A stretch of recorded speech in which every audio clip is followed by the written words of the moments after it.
This is Jerry Vaisey, that's Donna Howard. Hello. And she's from the Eloquent Page. We got her talking about local authors today. By the way, have you started writing yet? I know that about now you should have a good outline of your book and or story, what you want to write, and get that down on paper. Donna, welcome to our show and thank you for coming. Thank you for having me. I want to ask you the difference between like a library, you see a book someplace, or you go into the Eloquent Page and buy one. Well, What are the differences you see it? Well, of course, the biggest difference is that when you go into a bookstore, it's your copy. You can keep it. You can, if you have an urge at 3 o'clock in the morning to read a book or look up a passage, you can go onto your shelf and it's there. It's yours. You can mark it. You can pass it on to somebody. You know, there's an interaction with the book, I think, when it's your own that you don't get when it's a public book. Oh yeah, it's sort of like taking somebody for a date or else marrying somebody, Exactly. right? Yep. I know my ex-wife and some of her friends, they used to pass books around. Mm-hmm. They get some of these people that write series of books, and so they would pass them around and put their initials in, because you never know when you got the same one back that you passed around 6 months ago. Exactly. So that's the same sort of a thing, I guess. And you may have a special interest. I've been reading about nail binding recently. Now the local library doesn't have anything on that. You know, I don't believe there's a library in Vermont that has something on that. Oh. But you can go further afield. A store can get you books, and then you have your own collection. And the local library may very well never carry anything on that because you're the only person in, 20 or 30 or 50 miles who has that particular interest, but you've got your very own collection to refer to and go back to and enjoy. Well, I noticed you have a whole bunch of books here, and I understand they're all Vermont authors. These are all local authors, mostly Franklin County, a few from outside Franklin County. And this is just a small number of the locally written and produced books in the area. And probably not, you won't find all of them in the library either. No, you'll find a lot of them, but not all of them. I know I interviewed somebody that had a book called Little Ducky Doo. Oh, yes. And they were trying to self-publish it and produce it, and the problem was with the production, getting the wide group of people to see it, because they could only go as far as they could physically go themselves. And like one, Tammy Hetrick was talking about getting feedback from people way out west because they went through a producer and a publisher and published the book. And it's never been easier to publish your own books, but it's also, as you said, the difficulty is getting it out. What a traditional publisher offers you is that distribution. You know, if you sign with a traditional publisher, they take more money. But then they have agents, they have catalogs, they have contacts with all the major book distributors, they have people that go out to the libraries, they arrange for signings, so you sign a contract with them, but they handle all that for you. And they make sure it's available to any bookstore in the country. Whereas when you do it yourself, as you said, you have to make all those individual contacts yourself. So it's a lot, you keep more money, but it's a lot more work involved. And everybody keeps telling me you want an outside editor, not family or friends. Is that? Yes, it is. Also? There are a few situations where family and friends can do the job. And it's not always a matter of technical expertise, but is your friend or your husband or your sister really going to tell you, that third chapter is crap. Yeah. Absolute and total crap. You need to just cut it out. Or this is 500 pages too long. You need to edit it down. Or I don't like this character in the least. I see. I've never met a more unlikable character, but it's hard to say that to somebody when you know it's going to hurt their feelings. I'm starting to write, and I found that tenses and transitions are my downfall. Yep. And I've had family talk to me, and none of them have brought that up until I took a class, and okay, now I can see, oh my goodness, an editor would have a field day with my book of just saying, hey, fix this, fix that. It's a little easier to edit somebody's work for grammatical situations. You need a little more, perhaps technical knowledge to be able to correct it properly. But grammar is more or less fact. You know, you can always say, well, look, it says here in Warner's Book of Grammar that this is the wrong tense to use here, and then your significant other will say, oh, okay, because this is what the rule book says. Oh. Whereas this book is way too long, or this character I could care less about hurts their feelings. Yeah. Because it's more personal. It's your own personal work. It's your personal. You're putting yourself out there when you write. Yeah, and you can get mad at somebody editing that you don't know, and you say, "Arr," but you don't want to your sister, brother, or cousin, or something like that. Exactly. Well, and if some editor in New York says this bit's really crummy, well, they're a professional, and you think about it, and maybe you agree, and maybe you don't. Maybe you argue with them, but you don't feel betrayed by it. Whereas you're more willing to feel from somebody close that they're somehow betraying you by not liking what you did. And a lot of family members don't want to hurt your feelings by saying that, so they skate over it. I see it in book groups too, when an author comes to a book group. And a lot of times people will say, well, they didn't like this bit quite as much as they liked something else. But they won't say, this has some serious problems here. Particularly, of course, after the book is published, but even before you don't want to say bad things. I go to the book group at the library, and they are very sensitive to people criticizing other people in the group unless the person asks for it. Right. And then they're still pretty sensitive, and that doesn't help if you're trying to make money on a book, Even if you just want your book to be the best it can possibly be. Yeah. Again, you may or may not agree with somebody's criticism, but you need to hear it. Now, what do you think about, like, somebody is under stress and they want to write about it? I always say that if you've got a real stressful situation, you should write about it, even if you don't publish it, if you just shove it under the mattress or something like that. But you have people that write books, I'm sure, that write about something that was really stressful in their life. Do you think that really makes the difference in how I guess it depends on the person. I think getting something out there is always supposed to be good for you. Releasing your feelings. That's why so many people keep journals. You keep your journal, you get all it out on paper, but a lot of that isn't necessarily something you want the world at large to know about later on. It's something sometimes people write on blogs or Facebook and then wish later that they hadn't actually put it up there where people could see it, where it's permanent. But I think writing something's always good. And even from a technical point of view, the more you write, the better you get. Even if it's just dumping your feelings out on paper, just the act of writing. Yeah, and all it takes to actually write is a pen or pencil and a piece of paper. Exactly. It could be anything.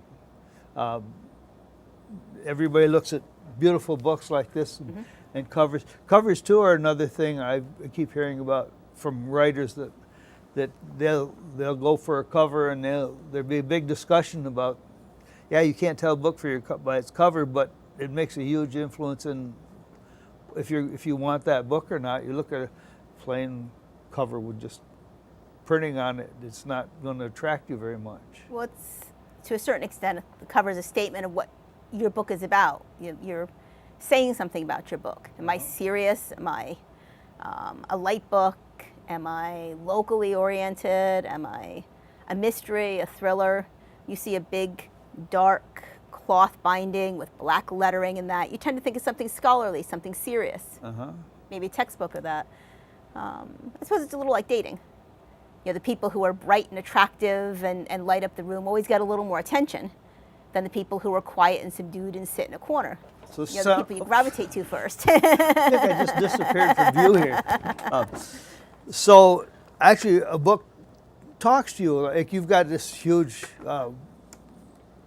group of books, and then somebody comes around and looks, and you think that the book actually talks to, sort of talks to the people that are looking, and whether they go buy maybe a better book or go buy a book and see a book that they like the cover of, then they'll be more interested in it. And right, and you want people to have the impulse to pick it up. I mean, this one's very bright and colorful, and it looks like a children's book. It looks like a children's book. And in fact, it is a children's book. But if someone were browsing in the children's section and they saw, say, this one, they'd be a lot less likely to pick it up. Oh, yeah. It's See, it's kind of dark, it's subdued, it doesn't look interesting for children. It looks like a child is kind of lost in Right. Now, it might be a children's book, and it might be as good or better than this, but your parents are still going to pick this up 9 times out of 10 first because it looks the way they expect it to look. Now, in a bookstore, is it all right to sort of glance through the book a little bit to see what you got, or? That's one of the things I love about bookstores is that you can browse for hours and hours and hours. And when I go to a bookstore, I find things that I never would have expected to find. Oh. You pick up things, and some of the best books I've ever found are things I never would have picked up from the cover or the title, or I never would have said I was interested in. But you're just wandering through, and for some reason you pick it up, or the cover catches your attention, and you start looking at it, and you think, oh, this looks kind of interesting, and before you know it. It sounded like you shop bookstores yourself. I think every bookseller and every book lover browses to a great extent. Oh. I get out whenever I can, because there's always something different in a different place. And there's a lot of bookstores around.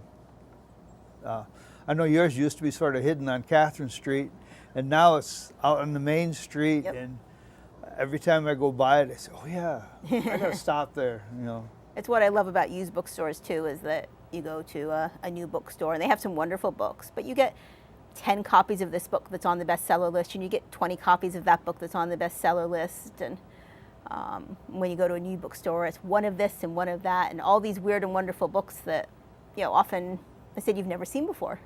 Yeah, and some of them can be very, very old, and like I like World War II stuff, trying to analyze, well, what could they've done better, and that, and you don't get that when it's new, because World War II isn't new anymore, Exactly. And I've got a friend that is really into Gettysburg, and yes, I see what you mean. You can go to a bookstore in the middle of absolute nowhere where somebody got a little bookstore and grocery store combination, find something that you'd never saw or heard of before. And Exactly. And for instance, the local library has a good selection of World War II history. I'm sure you've been in there and seen some of it. oh yeah, But we have a book at the store at the moment on the Winter War, which I know the local library doesn't have anything about, and is of course the tiny little Russo-Finnish conflict that preceded World War II. Oh. And it's often considered the opening salvo of the war. yeah. But it's too small, it's too specialized. They carry the main stuff for the bulk of people who are going to come in. So that's So the they're kind of weird and wonderful thing you can find by browsing through someplace. yeah, I see what you mean. They're there to serve the public, and what the public would be interested in is important to them. Where, yeah, you can be this wonderful little niche somewhere where it sounds to me like you got into the bookstore business because you love books. I do. And I've always loved books. Libraries are mainstream. yeah, They have some wonderful reference stuff, and they do have a few odd things sometimes. There's no denying that. But they have to cater for the greatest number of people. It's our tax dollars at work. oh yeah, So they're going for the thing that most people are going to be interested in, that the widest range of the public is going to enjoy. Whereas a bookstore can carry that thing that 1 out of 1,000 people or 10,000 people might be interested in. yeah. And I was surprised. I talked to the Swanton librarian. She says that the public library, it's like they have X number of books, their budget for so much a month Exactly. per book or something like that, and that's how it goes. But once you, as a store, buy a book, it's not like the person at home. The book's on the shelf. It isn't going to cost you anymore to sit there months or hours or whatever in the world. It's there, and you may be reading it yourself. If I remember, sometimes going in there and saying, Yes. okay, you got this book. My tea break. Your tea break. What prompted you to get in this business anyway? Well, I always loved books, of course. And when I graduated from college and looking around for something, I took a short-term job at a bookstore, for a couple of months. And I loved being around books and around the people. And a friend and I decided to open one up ourselves. This was something we could do. Mm-hmm. And we originally wanted to do a new bookstore, but we didn't have the resources at the time. Uh-huh. And we started with used books, and the more I did it, the more I loved it. I said, this is truly weird and wonderful things you just can't find any other way. And the things, there's a difference. Libraries are different. We think of the library as our local public library. There are research libraries that have other stuff and more specialized stuff, but there's a lot of stuff your local library just, it's too fragile, it's too difficult, and that's the stuff I like finding. Yeah, you take, like you say, some magazines. I think I saw one on Hiroshima that was a magazine, and if you put it in a public library, it'd last about a month before it was too tattered to read. But when somebody takes it home, that's their little treasure. The local library used to have some wonderful Beers atlases. Beers did atlases of Vermont towns, atlases of Vermont, maps of Vermont towns, very detailed, wonderful information. And the St. Albans and a couple of other maps were absolutely totally destroyed. Ooh. Because people folded them, they unfolded them, they were hard on them, and that's what happens when you have public use. It's why libraries end up replacing popular books sometimes after a while, because enough people use them, wear and tear, they need a new copy. Yeah, I can see that. That's if you got a book at home, I know in my bookshelves, there are books that'll sit there for months and months and months and months. Every once in a while I say, this is something I want to look at again. And I look at it, and now I'm taking a course in writing, and that bookshelf is very valuable, How did this person write this? How did that person write that? And the more you read, the more you know how writing should look, as opposed to if you're out there writing, you see how somebody else does it, and it gives you some ideas on how you should do it, even if you don't, even if you're just somebody that, golly gee, I'm farming and something attracted me to a calf. I remember when I was a kid, the next door neighbor, they had a calf, and that one of their neighbors, like 4-H or something, and they named it Barbecue, and because they were teasing the kid, and they could have written a book about it because there's a lot of real funny things, and none of the people involved were really writers. But it's something that really needed to be on paper. Everybody has little stories like that are funny, and that's how the writing group at the library actually started. It started as a memoir writing class, and people were writing little vignettes and stories from their life, and then it evolved, and people spread out their writing interests. And the people that stayed and continued write all sorts of things now. But my father participated in the early days. Oh, and they even started taking a book and doing it as a series where everybody would write a little chunk of the book, and then they'd make it into a book. It's a good writing exercise, and you find as you write along that reading things, say, on a computer screen, they read differently than they do. Oh, yeah. If you read them in print. I know they always, every month, you write something and then you read it, out loud. Or if you're bashful for reading, there's one or two people that there's one guy there with a really great voice, and he reads it, and everybody sits there and listens. I find, too, probably some of the younger generation don't remember this as much, but of course I grew up learning cursive as you did. Oh, yeah. And I used to find that writing things in longhand, they look differently when I typed them for a class. Oh, yes. Oh, yes. Though the words were the same, it didn't read the same. Doesn't. If you read out loud, again, it sounds a little different than it did when it was in print. Yeah, my instructor, Gail, says she starts each class with you take your pencil and piece of paper, and then you just write for 5 minutes. She'll give you some sort of a prompt, and like you say, it comes out, and it's usually in pencil, and you can't stop to erase, and then you read it, and like you say, it's a surprise to you what came out of your mind. But if you're sitting there typing, you're worried about, I'm going to hit the wrong key, am I going, Exactly. I would recommend strongly that if a person's thinking about it, just sit there with a piece of paper and a pen or pencil, it doesn't much matter, and just write. And then, like I say, I can't write right. I got corrected on that. So whatever you write is always right. It just, you might be able to improve it later. Exactly. But it's never wrong. It used to be you'd write letters to friends. Nancy was visiting Hawaii, and I told her I'd drop her a line. I'm seriously dumb, so I took some very tough cheap toilet paper, and I wrote one line all the way through.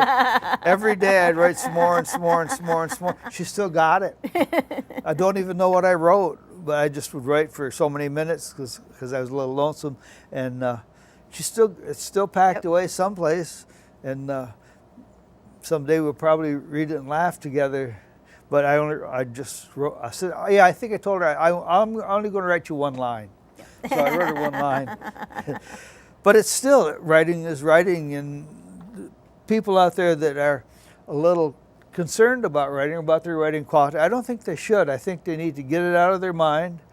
I know 2 people so far I've talked to so far that said, oh, I'm too bashful to write, or I don't know what to write, or they wouldn't talk. And then convince them to write a little bit, and all this built up stuff that they've been holding back, that they were bashful about, or this, that, just flows on paper. And they don't even have to share it with anybody. That's, I think, the biggest difference. Everybody can write, but that doesn't mean everybody needs to be published or be read. I mean, there's nothing wrong. I've done a number of poems and short stories and things over the years, and almost none of them have never been seen by anybody except me. But that's okay, because I do it for myself. And that's a wonderful way to write, just for yourself. I talk about people with PSD, they should write it down and put it under the mattress. Mm-hmm. I don't know if it's from the old, hey, I'm going to sleep on it thing, but I always, somebody says, looks like they've had a stressful day, just write it, put it under the mattress for nobody to see.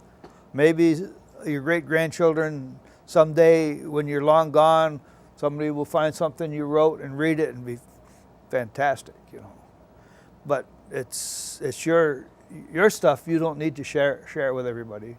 Exactly. And when you're writing for yourself, you can say things that you don't want anybody else to know too, Or maybe some of the things I've done and said in my life, if I wrote it down, I'd want to burn it. Exactly. I don't want to spread the ashes over the snow. I don't know, but yeah, I think everybody out there should at least try it. Just sit there and write, and we're used to sometimes writing birthday cards and all this and that and the other thing, but I was thinking of a trick against grandchildren nowadays. You were talking about Corsa. You get a birthday card that's blank on the inside, and you just write in cursive all sorts of things on it for the kid, and okay, now you figure out what I said. I don't know what the world's coming to. They don't teach them handwriting. They could, if nothing else, they could teach an art class. Well, I think they assume that's actually where we did handwriting when I was in school. I mean, you learned it in English, but doing the fine points of handwriting and making the letters just so, that was something they covered in art class. Yeah. But I think they assume most kids seem to do most of their writing on computers and that now, so all they need to know is keyboarding. Or smartphones, where they put their thumb and they put in 3-letter words in Exactly. The computer says what it thinks you were supposed to say. We got about 5 minutes left, so I guess I better shut up and let you do more talking. No? You have any advice for anybody, or anything you'd like to say or bring up or talk about, any authors or anything? Well, I think everybody should get out there and write, and I think everybody should go out there and try some of our local authors. Not all of these I don't think are in the library, but most of them are. And there's some wonderful writing talent in Franklin County, and I think people should be looking for and contributing to this. I said there's always somebody new. I mean, this is somebody who's not a brand new author, but I just met him last week. Oh. He was somebody I hadn't come across, and we had a wonderful talk. talk. I've read a couple, 3 of the books. Well, actually, just about everybody that I've talked to, except I haven't read anything you wrote. No. But yeah, there's a couple of them. One of them brought me to tears several times. It was very. It wasn't sad. It was just strong and a good story. And I'm not going to mention one author over another, but because they're all good. But yeah, there is some fantastic talent. Some amazing stuff. And if I'm always happy to talk about local authors and books and that. If anybody's ever up at the Eloquent Page, I'd be happy to. Yeah, I've gone there many times, and we sat and talked and stood and talked, because you know so much about authors, and because you can tell that you just love books.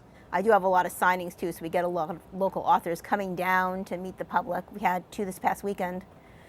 Oh. We also had a whole bunch in the park for Art in the Park. I don't know if you know about the St. Albans Community Arts Group. I didn't. It's just started in the last year again. It's part of the downtown group, and they're sponsoring arts in the community. They have a Facebook page and a website, and they're sponsoring events. They did Art in the Park. They've done some art walks where different businesses host artists of various kinds. There's a whole bunch of stuff in the works, so if anybody's interested, they should check it out. Yeah, they should. I know Swan was, I was talking to somebody, and they're thinking about starting a writers group there too. It's something you should get into if you like to write, because it takes you quite a long ways into writing, and you don't have to be afraid to make mistakes. Exactly. And you hear other people make mistakes. Right, and even part of a writer's group, you know, it's if you want to be a serious writer, you need eventually to take some criticism.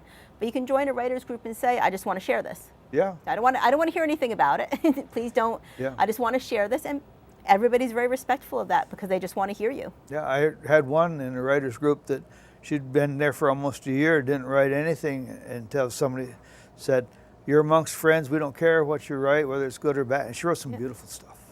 Just, you know. It's like everything else, it's getting over that initial hump. Yeah, that was bashfulness and that. We're going to be coming up on the 1 minute warning pretty soon. Well, yep, there it is. There. Hope everybody can see these are all local authors, and I hope you have a chance to check some of them out. Yeah, of the ones that are here that I've read are great. So anyway, thank you very much for coming in and sharing your talents and advice. And I think it was a great thing. Would you mind coming back sometime? No, I'd be happy to. Thank you for having me. Oh, glad to. And my name's Jerry Vaisey. This is I Can't Write. And I think everybody can write. They just get it all down on paper and then worry about whether it's right or wrong later. And I thank you very much for showing up. And you out there, you just start writing and get that down on paper. If you have any questions about how it is, there's plenty of people that can help you at your library. Bring in something, say, hey, or maybe even come down yourself. To the store. Yep. Hey, just come in and say, well, this worked fine. So anyway, thank you very much. This is I Can't Write, and my guest is Donna Howard of the Eloquent Page. Of the Eloquent Page. And so we'll catch you next time. If you've got somebody that you know that's a writer that we could have on the show, that would be wonderful too.